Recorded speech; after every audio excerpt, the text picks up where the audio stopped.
तपाईहरू दाम्पत्य जीवनमा बाँधिदेखि यहाँसम्म आइपुग्दाखेरि तपाईँको भोगाइमा तपाईँको बुझाइमा यो जीवन साथी भने के रहेछ, श्रीमान श्रीमती भने के रहेछ?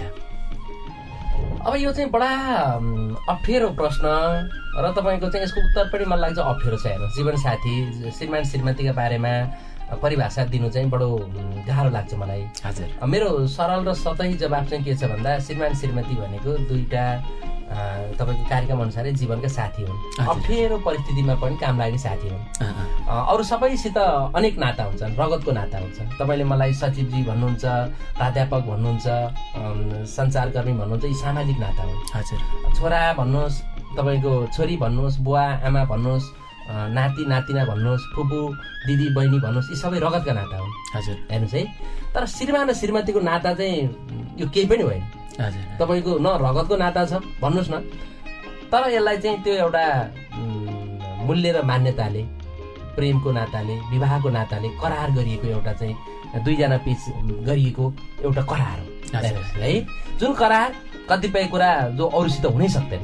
छोराछोरी कहिले कहिले छोराछोरीलाई माया धेरै गरिएला, बा आमालाई प्रति कर्तव्य धेरै निभाइएला, श्रीमती प्रति बा श्रीमान प्रति कहिले कहिले त्यसमा हाम्रो ध्यान नपुग्न पनि सक्छ। हेर्नुहोस् है। तर श्रीमान श्रीमतीको जस्तो सम्बन्ध अरू कसैको हुनै सक्दैन। किन भन्दा त्यहाँ भन्दा निकट तपाईँको अरू तपाईँको न तपाईँको गोप्यताका कुराहरू होइन। अब भोलि चाहिँ सम्बन्ध विकसित भएर हिँड्दाखेरि पनि त ती विगतका दिनहरू त सँगसँगैको यात्रा हो नि।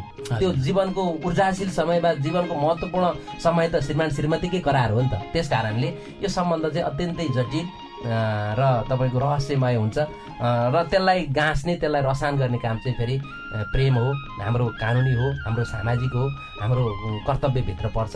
त्यो कारणले यो नाता चाहिँ जटिल जस्तो नाता जस्तो लाग्छ मलाई। कल्पनाजी, हजुर, कस्तो खालको जीवन साथी भयो भने चाहिँ जीवन सफल रूपमा बिताउन सकिन्छ, जीवन सहज रूपमा बित्छ भन्ने जस्तो लाग्छ तपाईँलाई? अब त्यो त समझदारीमा जाने खाले हुनुपर्ने होला जस्तो लाग्छ मलाई। एक अर्काको समस्या बुझ्ने र समझदारीमा जाने हो भने सहज हुन्छ जस्तो लाग्छ मलाई चाहिँ। बालकृष्णजी,